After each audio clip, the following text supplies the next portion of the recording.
कल्पना कीजिए एक ऐसा पावन क्षण जब मौन भी बोल उठता है और आस्था स्वयं भगवान तक पहुंच जाती है। नमस्कार दोस्तों, आज आप जिस कथा को सुनने जा रहे हैं वह केवल शब्दों की कहानी नहीं है, बल्कि मौनी अमावस्या का वह दिव्य रहस्य है जो जन्म जन्मांतर के पापों को क्षण भर में भस्म कर देता है। कहा जाता है कि इस कथा को सच्चे मन से सुन लेने मात्र से जीवन के दुख, कष्ट, दरिद्रता और संतान से जुड़ी चिंताएं स्वयं मार्ग छोड़ देती हैं। यह कथा भगवान विष्णु की उस अलौकिक महिमा से जुड़ी है जो सोए हुए भाग्य को भी जगा देती है। इसलिए आज अपने मन को शांत करें, सांसों को स्थिर करें और श्रद्धा के साथ इस चमत्कारिक कथा की यात्रा में मेरे साथ चलें, क्योंकि यह कहानी आपके जीवन की दिशा बदलने की शक्ति रखती है। बहुत समय पहले की बात है। भारतवर्ष के एक समृद्ध राज्य में राजा अमरदीप का शासन हुआ करता था।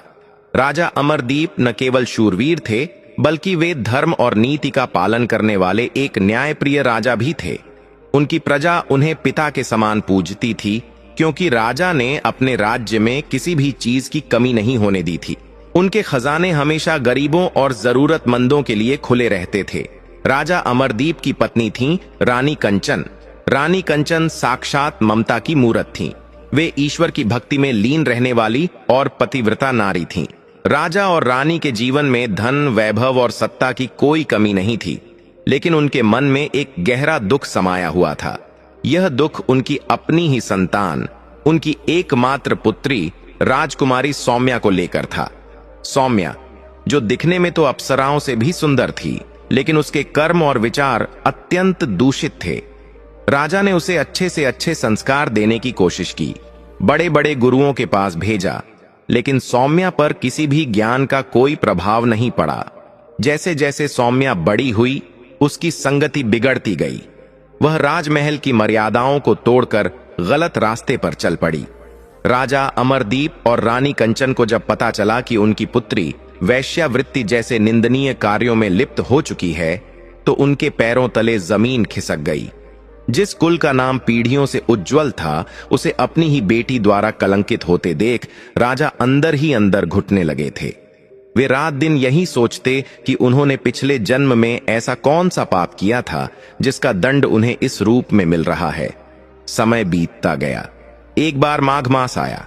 माघ का महीना हिंदू धर्म में अत्यंत पवित्र माना जाता है, और इसी महीने में आई मौनी अमावस्या।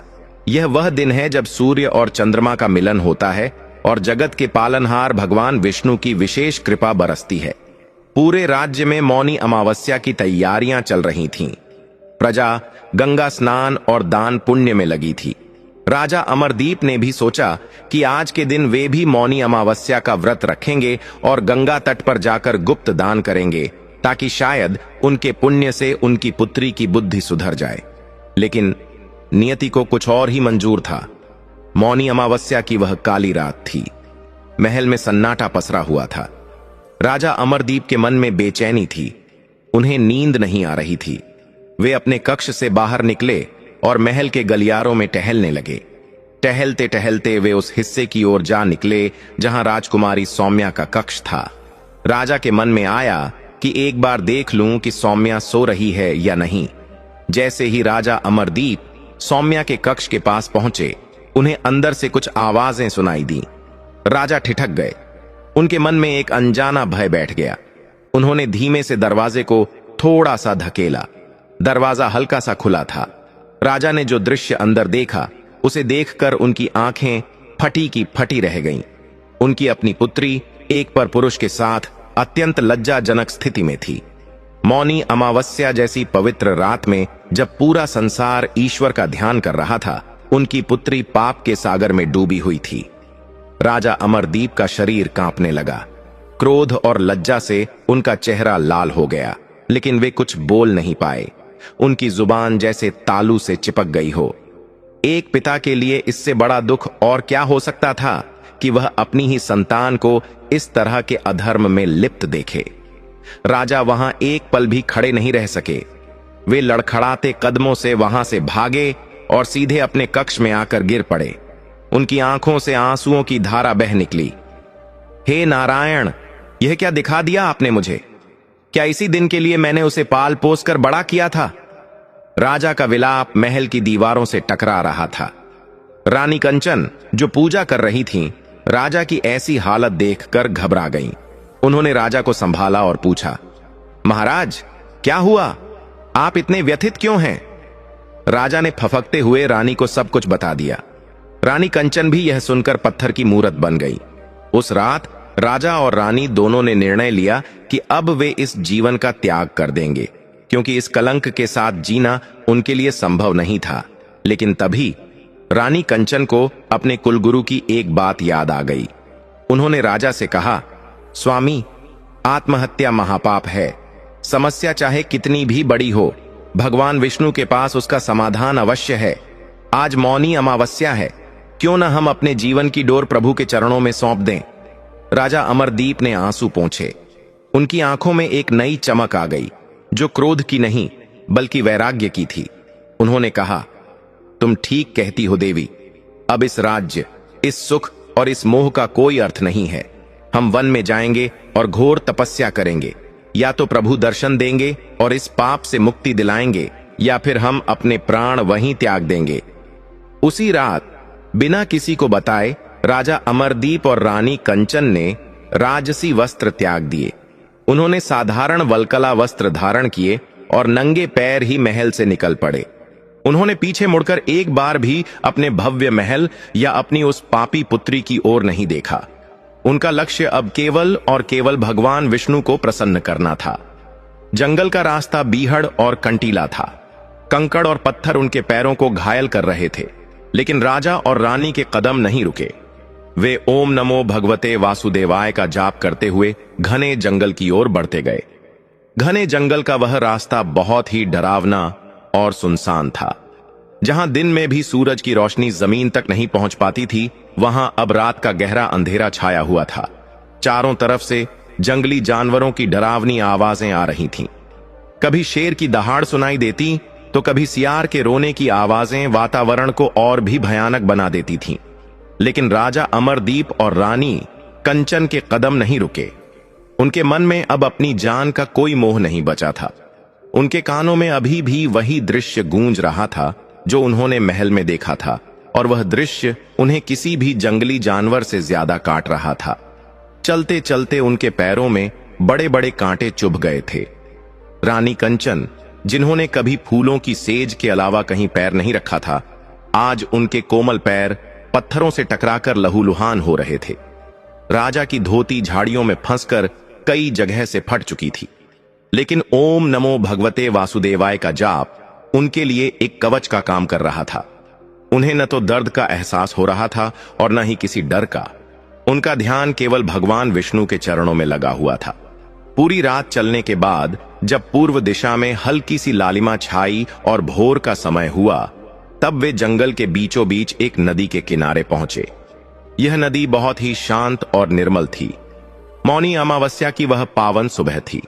ठंडी हवाएं चल रही थीं, जो शरीर को कंपा देने वाली थीं। राजा और रानी ने एक दूसरे की ओर देखा। बिना कुछ बोले उन्होंने मौन धारण कर लिया, क्योंकि मौनी अमावस्या के दिन मौन रहकर स्नान और पूजन करने का विशेष महत्व होता है। राजा और रानी ने उस ठंडे पानी में डुबकी लगाई। जैसे ही उन्होंने गंगा मैया का ध्यान करके डुबकी लगाई, उन्हें ऐसा महसूस हुआ जैसे उनके शरीर की सारी थकान मिट गई हो। स्नान करने के बाद उन्होंने नदी की गीली मिट्टी से वहीं किनारे पर भगवान विष्णु की एक पार्थिव मूर्ति बनाई।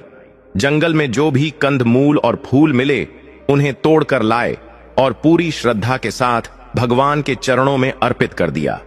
राजा अमरदीप ने मन ही मन प्रार्थना की, हे प्रभु, हे दीनानाथ, हम नहीं जानते कि हमसे या हमारी पुत्री से ऐसा कौन सा पाप हुआ है जिसकी वजह से हमें यह दिन देखना पड़ा। अगर हमारे संस्कारों में कोई कमी रह गई थी तो हमें क्षमा करें। हम अब इस संसार में वापस नहीं जाना चाहते। या तो आप हमें अपनी शरण में ले लें या हमें सही रास्ता दिखाएं। पूजा करने के बाद राजा और रानी वहीं नदी के किनारे एक विशाल बरगद के पेड़ के नीचे बैठ गए। उन्होंने निर्णय लिया कि वे यहीं रहकर घोर तपस्या करेंगे। शुरुआत में उन्हें जंगल के माहौल में ढलने में बहुत परेशानी हुई।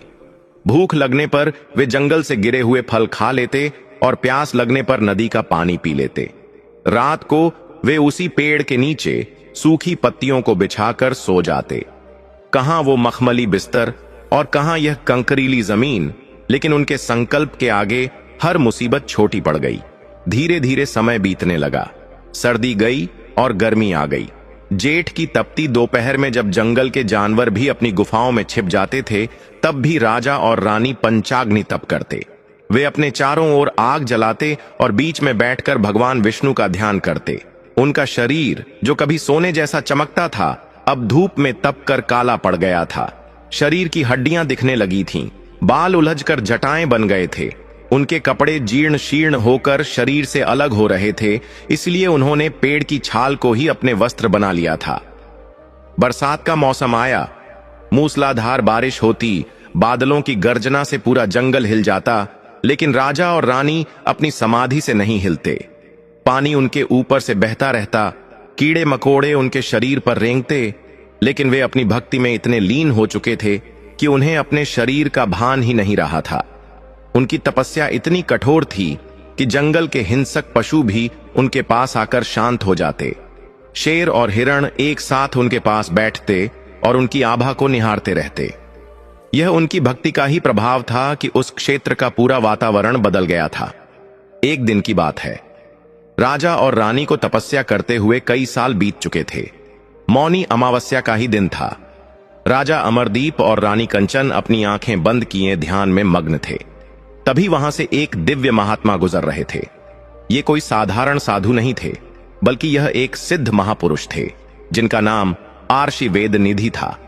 आर्षि वेदनिधि भगवान विष्णु के परम भक्त थे और त्रिकालदर्शी थे, यानी वे भूत, भविष्य और वर्तमान तीनों को देख सकते थे। जब आर्षि वेदनिधि की नजर उस पेड़ के नीचे बैठे राजा और रानी पर पड़ी, तो वे वहीं रुक गए। उन्होंने देखा कि दो तपस्वी, जिनका शरीर हड्डियों का ढांचा मात्र रह गया है, उनके चेहरों पर सूर्य जैसा तेज चमक रहा है। आर्षि समझ गए कि ये कोई साधारण मनुष्य नहीं है। वे धीरे धीरे उनके पास गए। आर्षि के आने की आहट पाकर भी राजा और रानी का ध्यान नहीं टूटा। तब आर्षि वेदनिधि ने अपने कमंडल से थोड़ा जल निकाला और मंत्र पढ़कर उन दोनों के ऊपर छिड़का। जल की बूंदें पड़ते ही राजा अमरदीप और रानी कंचन की चेतना लौटी। उन्होंने धीरे धीरे अपनी आंखें खोली। सामने एक तेजस्वी महात्मा को खड़ा देख वे हड़बड़ाकर उठे और उनके चरणों में गिर पड़े। राजा ने लड़खड़ाती आवाज में कहा, हे महात्मन, हमें क्षमा करें। हम अपने ध्यान में इतने मग्न थे कि आपके आगमन का पता ही नहीं चला। हमारा प्रणाम स्वीकार करें। रायषि वेदनिधि ने मुस्कुराते हुए उन्हें उठाया और आशीर्वाद दिया। कल्याण हो। उठो राजन, मैं तुम्हारी तपस्या से बहुत प्रसन्न हूं। इस घोर कलयुग में ऐसी कठोर तपस्या करना हर किसी के बस की बात नहीं है, लेकिन तुम्हारे चेहरे पर एक गहरा विषाद, एक गहरा दुख दिखाई दे रहा है। तुम एक क्षत्रिय राजा प्रतीत होते हो, फिर अपना राज्यपाट त्याग कर इस बीहड़ वन में क्यों भटक रहे हो? तुम्हें किस चीज की तलाश है? राजा अमरदीप की आंखों में फिर से वही पुराना दर्द उमड़ आया। उन्होंने हाथ जोड़कर कहा, हे ऋषिवर, आप तो अंतर्यामी हैं। आप सब जानते हैं, मैं एक अभागा पिता हूं। मेरे पास सब कुछ था, धन, दौलत, मान, सम्मान, लेकिन मेरी अपनी ही संतान ने मेरे कुल को कलंकित कर दिया। मेरी पुत्री। राजा का गला भर आया। वे आगे बोल न सके। रानी कंचन ने सिसकते हुए बात को आगे बढ़ाया। हे मुनिवर, हमारी पुत्री कुमार्ग पर चल पड़ी है। हमने उसे बहुत समझाया, लेकिन उस पर कोई असर नहीं हुआ। उसके पापों को देखकर हम अपना मुंह किसी को दिखाने लायक नहीं रहे, इसलिए हम सब कुछ छोड़कर यहां मरने के लिए आए थे। लेकिन आत्महत्या महापाप है, यह सोचकर हमने प्रभु की शरण ली। क्या हमारे पापों का कोई प्रायश्चित नहीं है? क्या हमारी पुत्री कभी नहीं सुधरेगी? ऋषि वेदनिधि ने अपनी आंखें बंद की और ध्यान लगाया। कुछ ही क्षणों में उनके सामने राजा के पिछले जन्म और उनकी पुत्री के कर्मों का पूरा लेखा जोखा आ गया। आर्षि ने अपनी आंखें खोलीं और उनका चेहरा गंभीर हो गया। उन्होंने राजा और रानी से कहा, राजन और देवी, शांत हो जाओ। इस संसार में जो कुछ भी होता है उसके पीछे कर्मों का खेल होता है। तुम्हारी पुत्री आज जिस स्थिति में है या तुम आज जिस दुख को भोग रहे हो, इसका संबंध केवल इस जन्म से नहीं बल्कि पिछले जन्मों के कर्मों से भी है।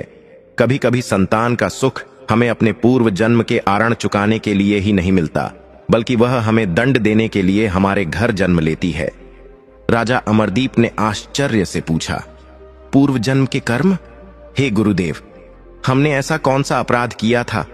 और क्या अब कोई उपाय नहीं है जिससे मेरी बेटी का जीवन सुधर सके? क्या वह नर्क की आग में जलती रहेगी? कृपया हमारा मार्गदर्शन करें। हम हर तरह का प्रायश्चित करने को तैयार हैं। आर्षि वेदनिधि ने एक गहरे पत्थर पर आसन जमाया और राजा रानी को अपने पास बैठने का इशारा किया। उन्होंने कहा, राजन, ध्यान से सुनो। आज मैं तुम्हें तुम्हारे और तुम्हारी पुत्री के पिछले जन्म की कथा सुनाता हूं और साथ ही तुम्हें वह उपाय बताऊंगा जिससे न केवल तुम्हारी पुत्री के पाप धुलेंगे बल्कि उसका जीवन पूरी तरह बदल जाएगा। यह उपाय साक्षात भगवान विष्णु और शिव की कृपा का प्रतीक है, लेकिन इसके लिए तुम्हें धैर्य रखना होगा। राजा और रानी दोनों हाथ जोड़कर आर्षि के सामने बैठ गए, जैसे कोई प्यासा पानी की एक बूंद के लिए छातक की तरह देखता है। जंगल शांत हो गया था, हवाएं थम गई थीं, मानो प्रकृति भी उस रहस्य को जानने के लिए रुक गई हो जो आर्षि अब बताने वाले थे। आर्षि वेदनिधि ने बोलना शुरू किया, राजन, यह जो तुम्हारी पुत्री सौम्या है, यह पिछले जन्म में कोई साधारण स्त्री नहीं थी और तुम दोनों भी इस रूप में नहीं थे। यह कहानी जुड़ी है एक श्राप से और एक अधूरे व्रत से। ऋषि वेदनिधि ने अपनी बात को आगे बढ़ाते हुए कहा, राजन, यह घटना आज से लगभग 100 वर्ष पुरानी है। भारतवर्ष के दक्षिण दिशा में एक बहुत ही सुंदर नगर हुआ करता था जिसका नाम था स्वर्णपुर।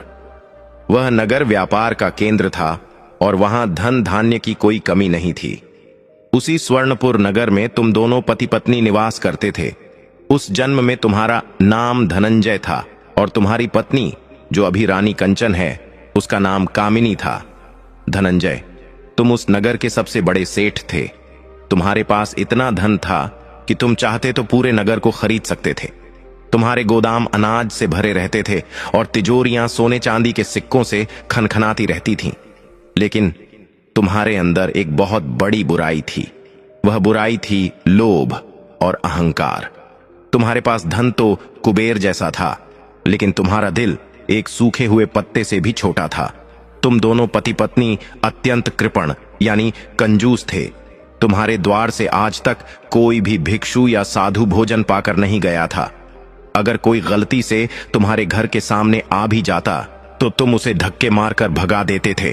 कामिनी, जो तुम्हारी पत्नी थी, वह स्वभाव से और भी ज्यादा कठोर थी। उसे अपने रूप और धन का इतना घमंड था कि वह गरीबों को कीड़े मकोड़े समझती थी। तुम दोनों का जीवन केवल धन कमाने और उसे गिन गिन कर रखने में ही बीत रहा था। न तुमने कभी कोई व्रत किया, न कभी कोई तीर्थ यात्रा की और न ही कभी किसी प्यासे को पानी पिलाया। तुम्हारे पड़ोसी भी तुम्हारे इस व्यवहार से परेशान रहते थे, लेकिन तुम्हारे धन के प्रभाव के कारण कोई तुम्हारे सामने बोलने की हिम्मत नहीं करता था। समय का चक्र अपनी गति से चलता रहा। एक बार माघ मास की कड़कड़ाती ठंड पड़ी।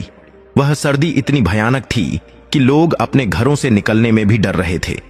उसी समय मौनी अमावस्या का पावन पर्व आया। स्वर्णपुर के पास ही एक पवित्र नदी बहती थी।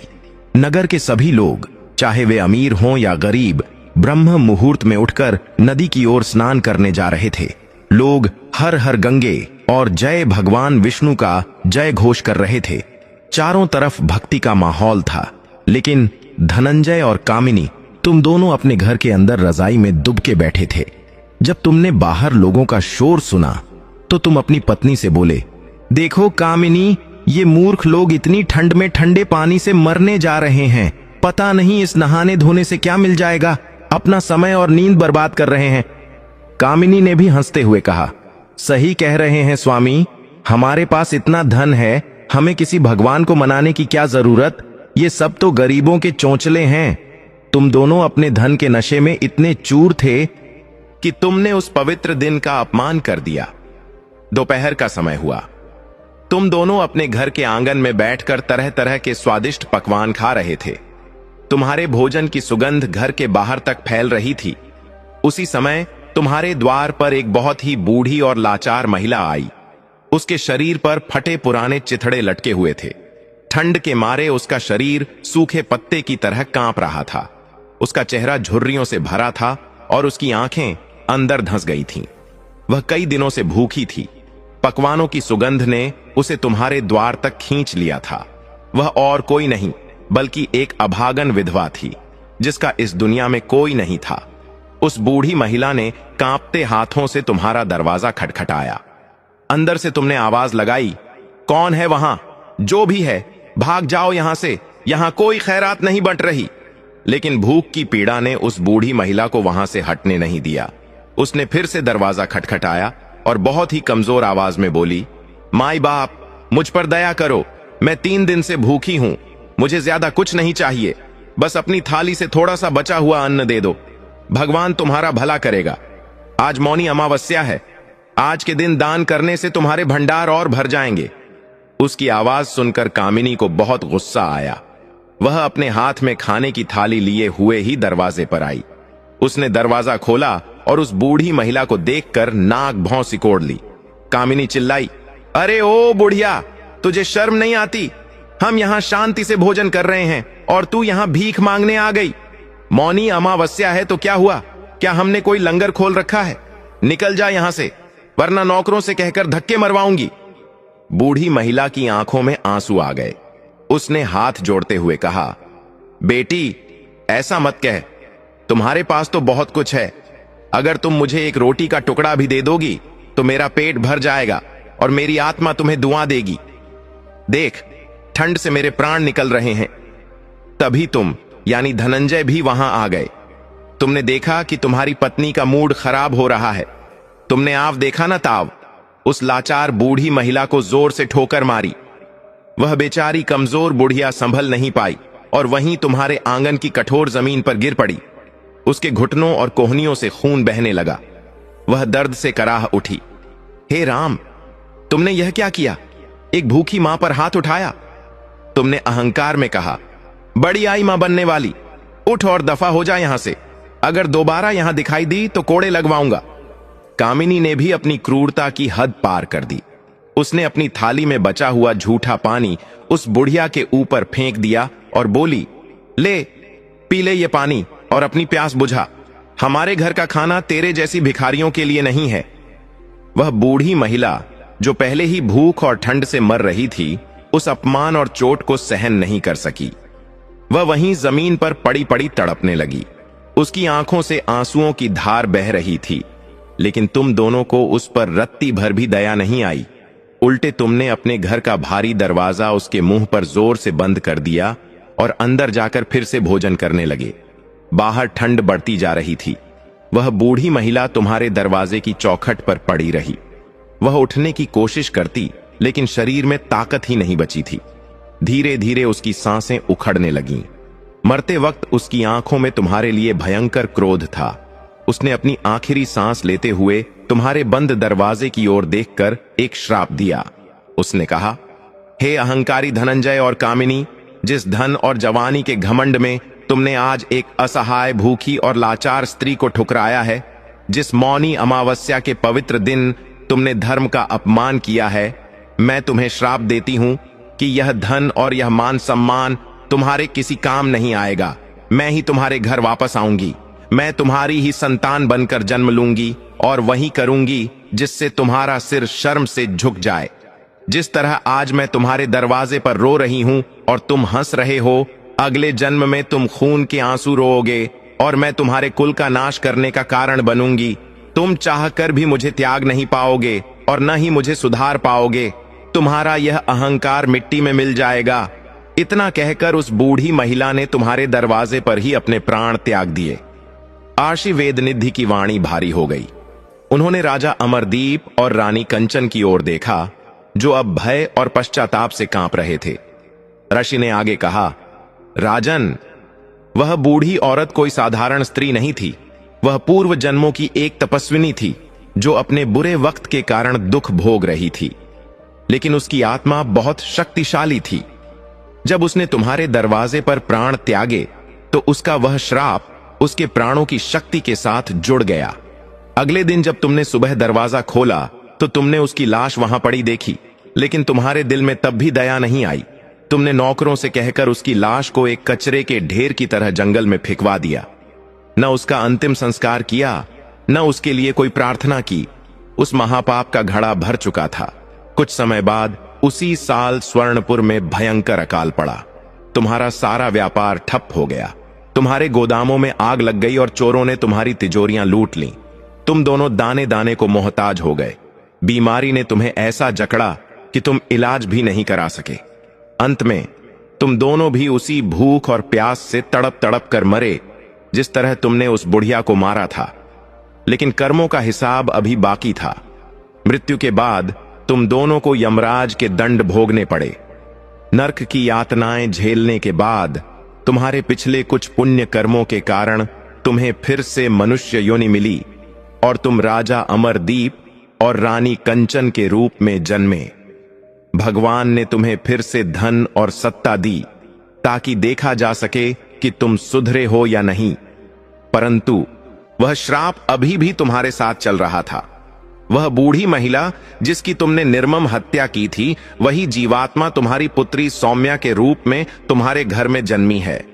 वह जो कुछ भी कर रही है वह अपनी इच्छा से नहीं कर रही है, बल्कि वह उस प्रतिशोध की आग है जो उसके पिछले जन्म के अपमान से पैदा हुई थी। वह तुम्हारे कुल को कलंकित करके, तुम्हें समाज में लज्जित करके अपने उस अपमान का बदला ले रही है। इसीलिए तुम्हारी लाख कोशिशों के बाद भी उस पर किसी ज्ञान या संस्कार का असर नहीं होता।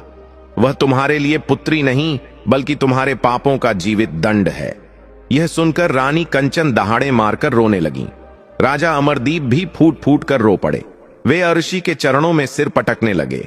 राजा ने रोते हुए कहा, हे गुरुदेव, हमसे बहुत बड़ा अपराध हुआ। हम महापापी हैं। हमें पता नहीं था कि हमारे पिछले जन्म का अहंकार आज हमारी बेटी के रूप में हमें डंस रहा है। प्रभु, हमें क्षमा करें। हमें कोई उपाय बताएं। हम उस श्राप से कैसे मुक्ति पाएं?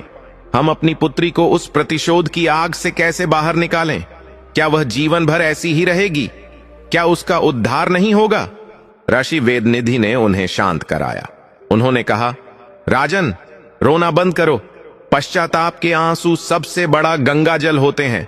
तुमने अपनी गलती स्वीकार कर ली है। यही शुद्ध की पहली सीढ़ी है। वह जीवात्मा सौम्या भी अपने प्रतिशोध की आग में जल रही है। उसे भी शांति नहीं मिल रही है। उसका उद्धार करना अब तुम्हारा कर्तव्य है। ऋषि ने अपनी झोली से एक पुराने भोजपत्र का टुकड़ा निकाला। उन्होंने कहा, इस श्राप को काटने का केवल एक ही उपाय है।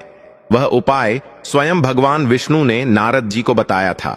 चूंकि यह अपराध मौनी अमावस्या के दिन हुआ था और एक भूखी आत्मा को कष्ट देने के कारण हुआ था, इसलिए इसका निवारण भी मौनी अमावस्या को ही होगा। मैं तुम्हें एक ऐसी कथा और विधि बताने जा रहा हूं जो अत्यंत दुर्लभ है। यह कथा पाप मोचिनी मौनी अमावस्या की कथा है। जो भी व्यक्ति अपने पापों का प्रायश्चित करना चाहता है उसे यह कथा सुननी चाहिए और इस विधि का पालन करना चाहिए। क्या तुम दोनों इस कठिन प्रायश्चित के लिए तैयार हो? राजा और रानी ने एक स्वर में कहा, हम तैयार हैं आर्षिवर, आप हमें आज्ञा दें। हम आग में चलने को भी तैयार हैं। बस हमारी पुत्री का जीवन सुधर जाए और उसे इस पाप कर्म से मुक्ति मिले। ऋषि वेदनिधि बोले, तो सुनो, अब मैं तुम्हें वह कथा सुनाऊंगा जो भगवान शंकर ने माता पार्वती को सुनाई थी। इस कथा में एक ऐसे ही पापी का उद्धार हुआ था। इस कथा के एक एक शब्द में संजीवनी शक्ति है।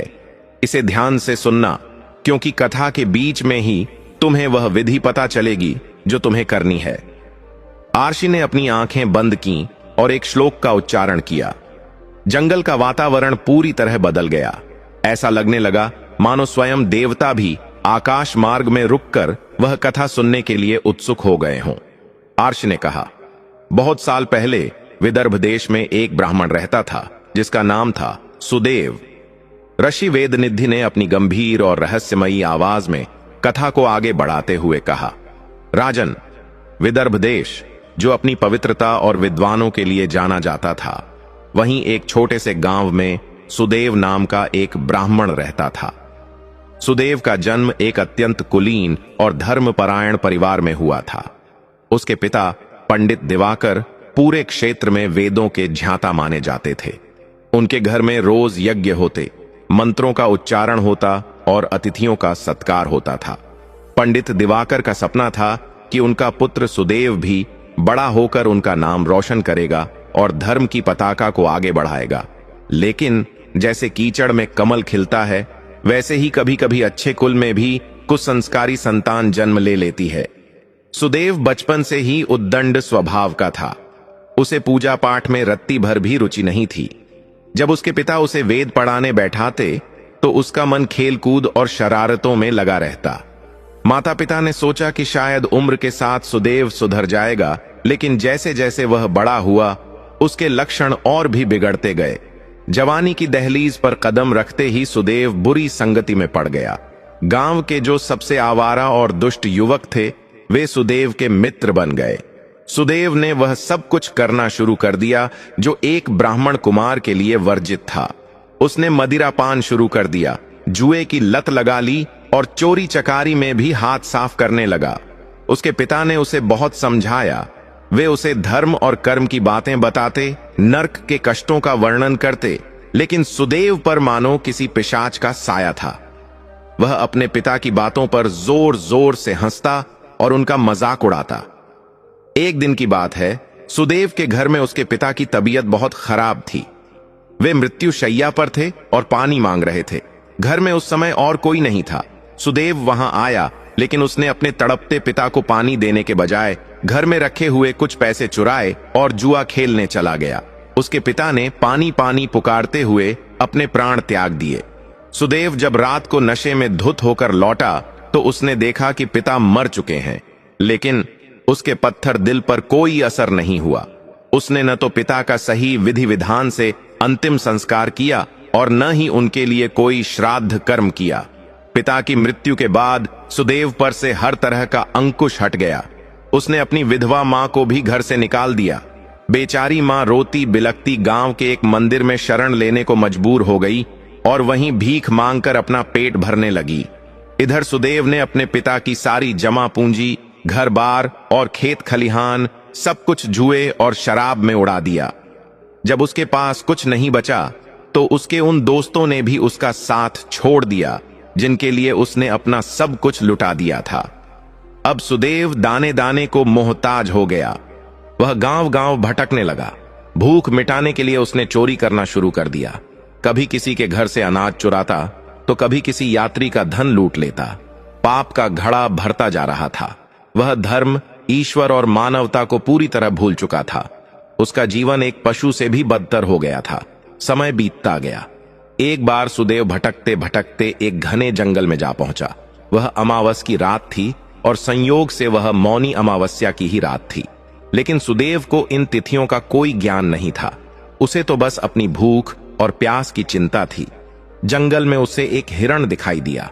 सुदेव ने सोचा कि आज इस हिरण का शिकार करके अपनी भूख मिटाऊंगा। हालांकि वह एक ब्राह्मण था और शिकार करना उसके धर्म के खिलाफ था, लेकिन वह तो पहले ही धर्म भ्रष्ट हो चुका था। वह हिरण का पीछा करते करते जंगल के बीचों बीच बहुत गहरे हिस्से में चला गया। वहां कांटेदार झाड़ियां थीं और जहरीले जीव जंतुओं का बसेरा था। अंधेरा इतना गहरा था कि हाथ को हाथ नहीं सूझ रहा था।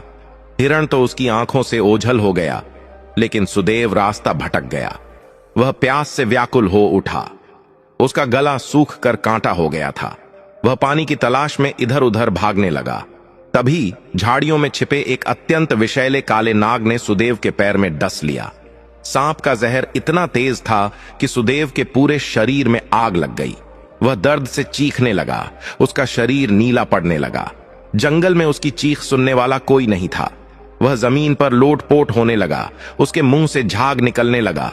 उसे अपने किए हुए पाप याद आने लगे।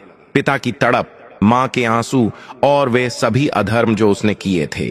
लेकिन अब पछताने का समय नहीं था। कुछ ही पलों में तड़प तड़प कर सुदेव के प्राण पखेरु उड़ गए।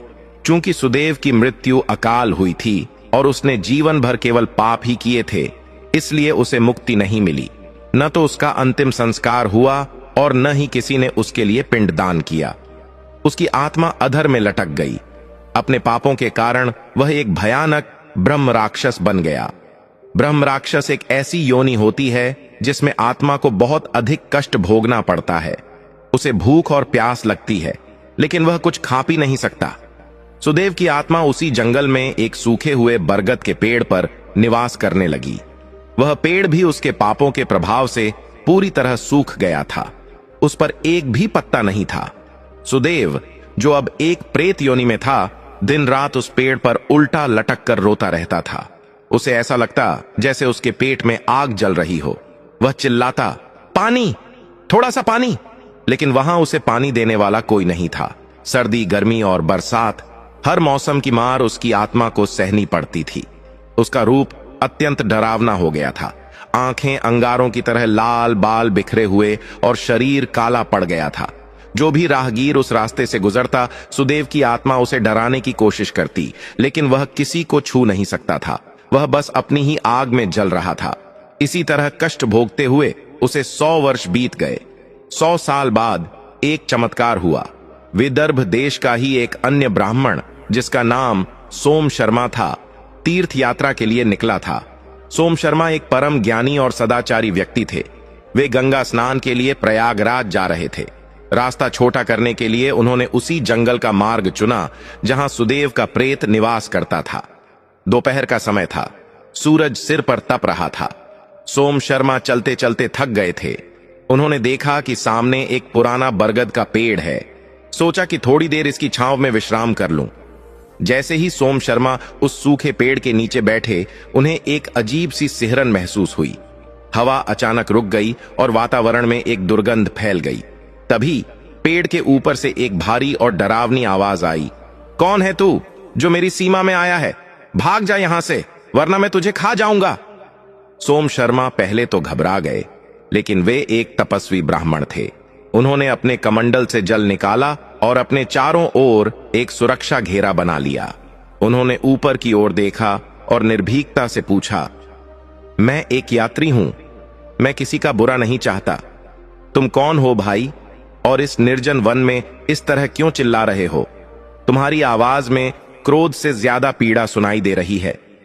सोम शर्मा के इन मीठे और करुणा भरे वचनों को सुनकर सुदेव की आत्मा, जो पिछले 100 सालों से केवल नफरत और डर ही देखती आ रही थी, एकदम शांत हो गई। उसे अपने पिछले जन्म के संस्कार याद आने लगे। उस प्रेत ने अपना डरावना रूप त्याग दिया और एक अदृश्य छाया के रूप में सोम शर्मा से बात करने लगा। सुदेव प्रेत रोते हुए बोला, हे पुण्य आत्मा, आप धन्य हैं जो मेरी डरावनी आवाज सुनकर भी नहीं भागे। मैं एक अभागा जीव हूं। मेरा नाम सुदेव था। मैं भी आपकी तरह एक ब्राह्मण कुल में जन्मा था, लेकिन मैंने अपने कर्मों से उस कुल को कलंकित कर दिया।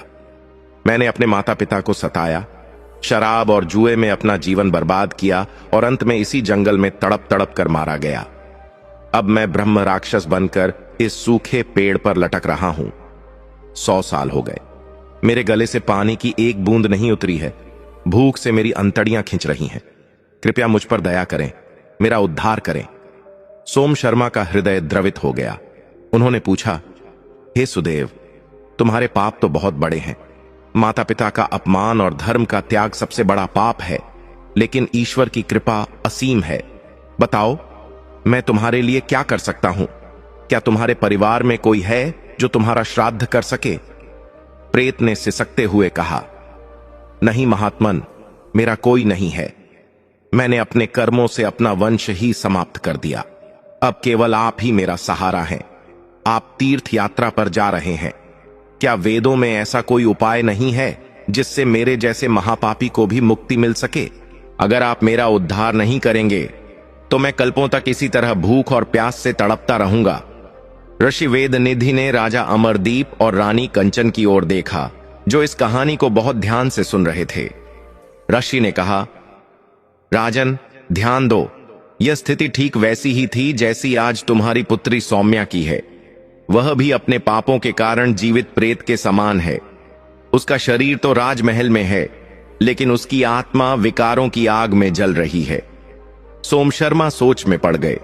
वे सोचने लगे कि इस प्रेत ने इतने पाप किए हैं कि साधारण पूजा पाठ या दान से इसका भला नहीं होगा। इसे मुक्ति दिलाने के लिए किसी विशेष पुण्य की आवश्यकता होगी। तभी सोम शर्मा को अपने गुरु के वचन याद आए। उन्हें मौनी अमावस्या की महिमा याद आई। सोम शर्मा ने उस प्रेत से कहा, हे सुदेव, निराश मत हो। भगवान विष्णु की लीला अपरंपार है। संयोग से कुछ ही दिनों बाद माघ मास की मौनी अमावस्या आने वाली है। मैं प्रयागराज जा रहा हूं। मैं तुम्हारे लिए एक संकल्प लूंगा। अगर तुम सच में पश्चाताप कर रहे हो तो मैं अपने जीवन का सबसे बड़ा पुण्य तुम्हें दान करूंगा। प्रेत ने आश्चर्य से पूछा, मौनी अमावस्या? हे ब्राह्मण देवता, इस तिथि में ऐसी क्या शक्ति है? क्या इसके प्रभाव से मेरे 100 साल पुराने पाप कट जाएंगे? कृपया मुझे विस्तार से बताएं कि मौनी अमावस्या को क्या करना चाहिए जिससे मेरे जैसे पापी भी तर जाएं? तब सोम शर्मा ने उस प्रेत को, और अब मैं तुम्हें राजा अमरदीप को, मौनी अमावस्या के उस महा उपाय के बारे में बताना शुरू किया जो सीधे बैकुंठ लोक तक जाने की सीढ़ी है। सोम शर्मा बोले, सुनो सुदेव, मौनी अमावस्या कोई साधारण दिन नहीं है। जब सृष्टि का आरंभ हुआ था तब इसी दिन मनु आर्षि का जन्म हुआ था, इसीलिए इसे मौनी अमावस्या कहते हैं। इस दिन सूर्य और चंद्रमा कुंभ राशि में मिलते हैं। शास्त्रों में कहा गया है कि इस दिन गंगा, यमुना और सरस्वती के संगम में या किसी भी पवित्र नदी में देवताओं का वास होता है। इस दिन जो व्यक्ति मौन धारण करके, यानी बिना एक शब्द बोले, अपनी इंद्रियों को वश में करके स्नान करता है और भगवान विष्णु का ध्यान करता है, उसे सहस्र हजार गोदान का फल मिलता है। लेकिन तुम्हारे लिए, चूंकि तुम शरीर में नहीं हो, मैं यह विधि करूंगा। मैं तुम्हारे नाम से संकल्प लेकर मौनी अमावस्या के दिन संगम में डुबकी लगाऊंगा और अपने उस स्नान का सारा पुण्य फल तुम्हें समर्पित कर दूंगा। साथ ही मैं तुम्हारे निमित्त पीपल के पेड़ के नीचे दीपक जलाकर भगवान विष्णु के अश्वत्थ रूप की पूजा करूंगा। प्रेत यह सुनकर खुशी से नाचने लगा। उसने कहा, हे देवदूत, आप मेरे लिए इतना बड़ा त्याग करेंगे?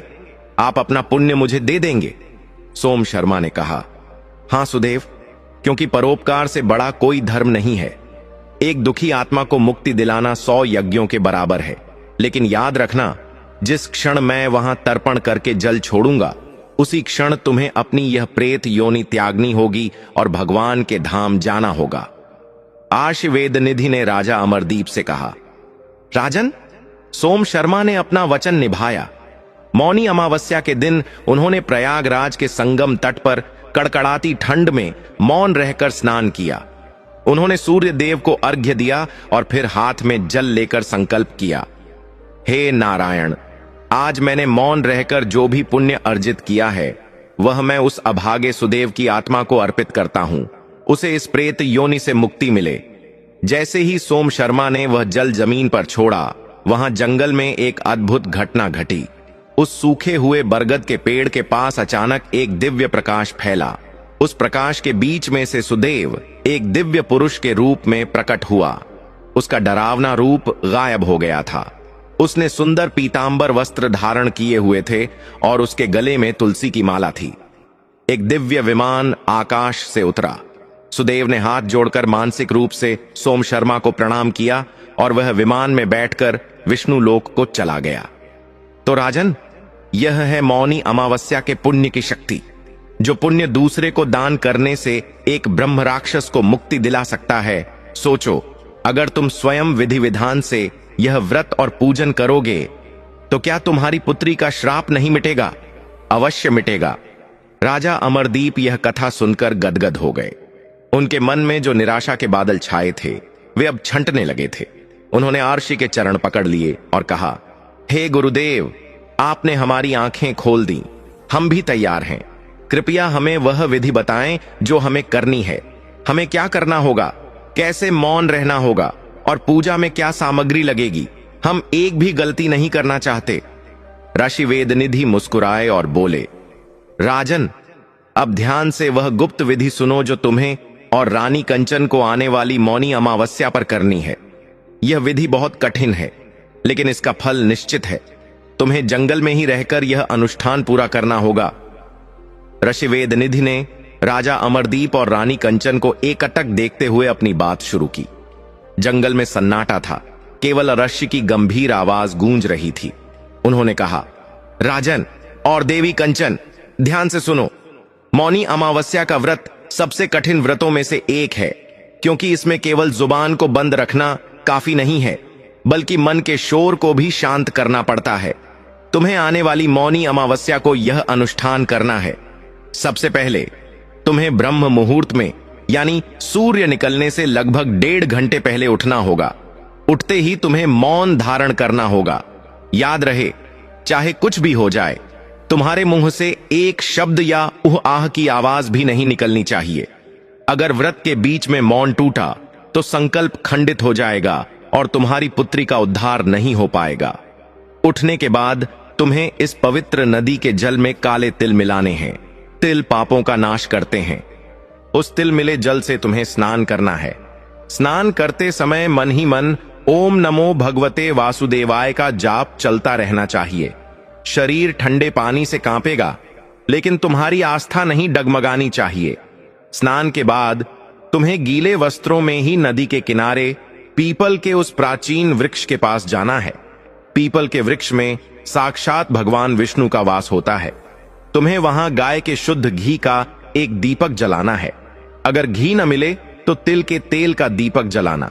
फिर तुम्हें उस पीपल के पेड़ की 108 परिक्रमा करनी होगी। हर परिक्रमा के साथ तुम्हें एक एक फल या एक एक सिक्का वहां समर्पित करना होगा।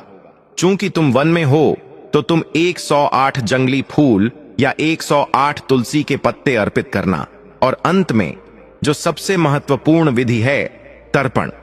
परिक्रमा पूरी करने के बाद तुम्हें नदी के जल में खड़े होकर सूर्य देव को साक्षी मानकर अपने हाथ में जल, अक्षत, चावल और तिल लेकर संकल्प करना होगा।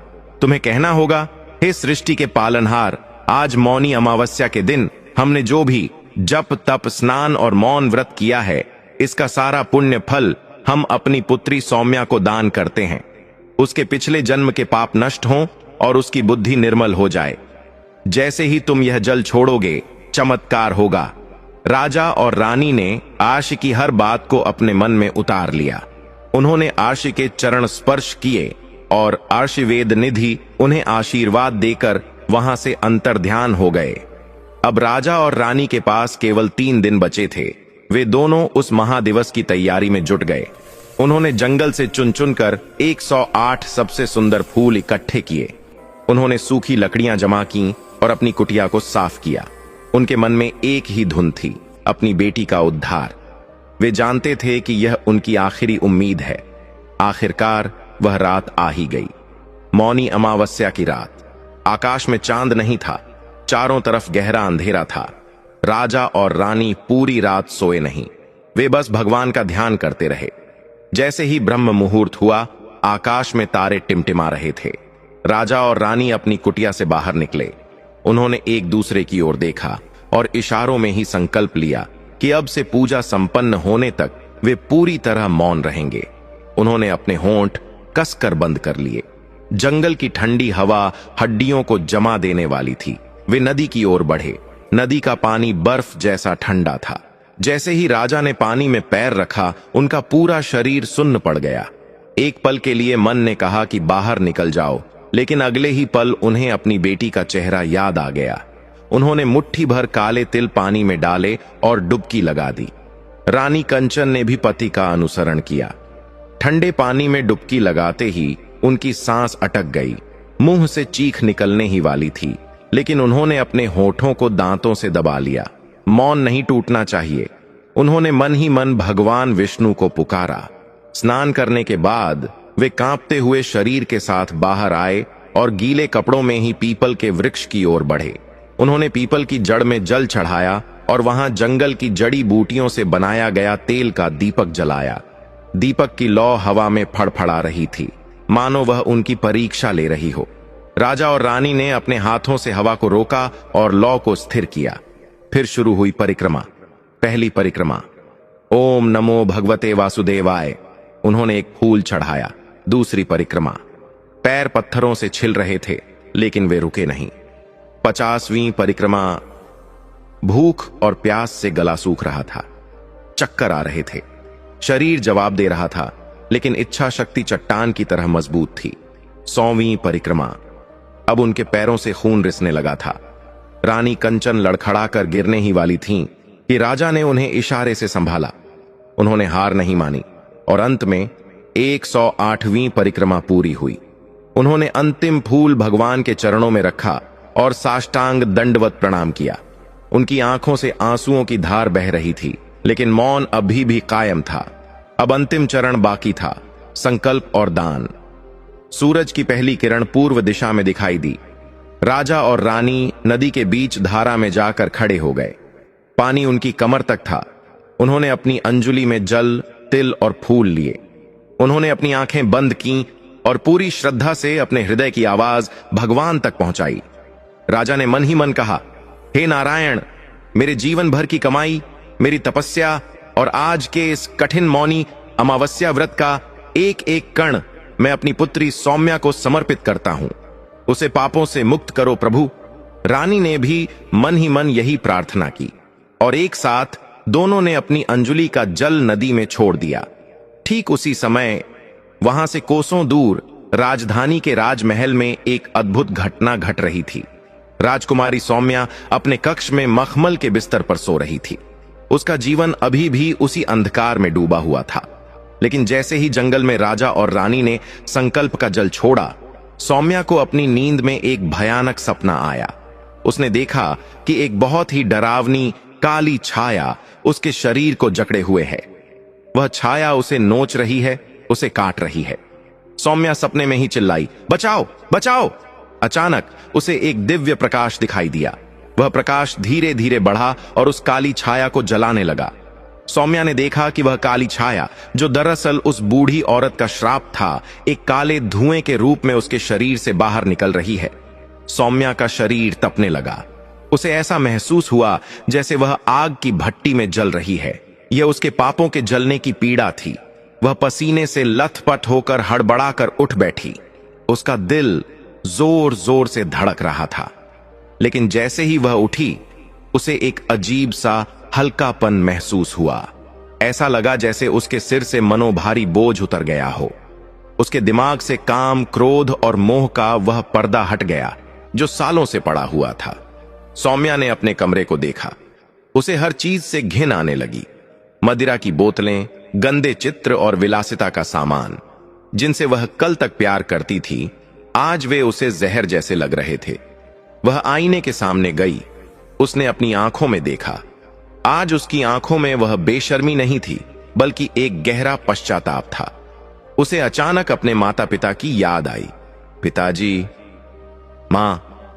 सौम्या के मुंह से ये शब्द निकले और वह फूट फूट कर रोने लगी। मैंने यह क्या कर दिया? मैंने अपने देवताओं जैसे माता पिता को घर से निकाल दिया? मैंने अपने कुल को कलंकित किया? हे ईश्वर, मैं इतनी गिर कैसे गई? उसका रोना सुनकर दासियां दौड़ी आईं।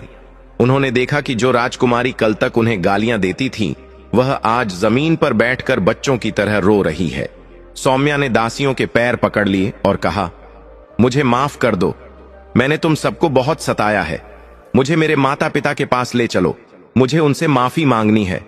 मुझे नहीं पता वे कहां हैं, लेकिन मेरा दिल कह रहा है कि वे मुसीबत में हैं। उसी क्षण जंगल में राजा अमरदीप और रानी कंचन ने अपना व्रत पूरा किया। उन्होंने जल से बाहर आकर अपना मौन तोड़ा।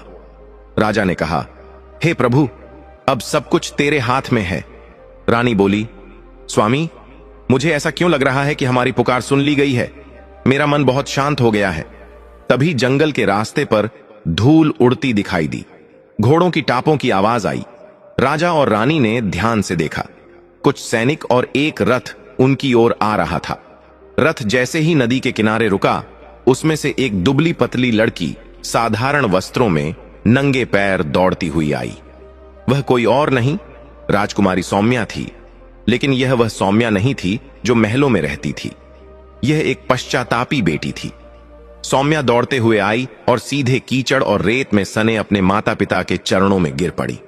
उसने अपने आंसुओं से उनके पैरों को धो दिया। पिताजी, मां, मुझे माफ कर दो, मुझे माफ कर दो। सौम्या का गला रुंध गया था। वह सिर नहीं उठा पा रही थी। राजा अमरदीप और रानी कंचन तो जैसे अपनी आंखों पर विश्वास ही नहीं कर पा रहे थे। क्या यह वही सौम्या है? क्या आर्ष की बात सच हो गई? राजा ने झुककर सौम्या को उठाया। सौम्या ने जब अपनी आंखें उठाईं तो राजा ने देखा कि उन आंखों में अब वासना नहीं बल्कि वैराग्य और भक्ति थी। वह काली छाया, वह श्राप हमेशा के लिए मिट चुका था। सौम्या ने रोते हुए कहा, पिताजी, मुझे नहीं पता आज सुबह अचानक क्या हुआ। मैं सो रही थी और मुझे लगा जैसे मेरे अंदर की सारी बुराई झलकर राख हो गई। मुझे अपने पापों का एहसास हुआ। मैं आप दोनों को ढूंढती हुई यहां आई हूं। आप मुझे जो सजा देंगे मैं भुगतने को तैयार हूं।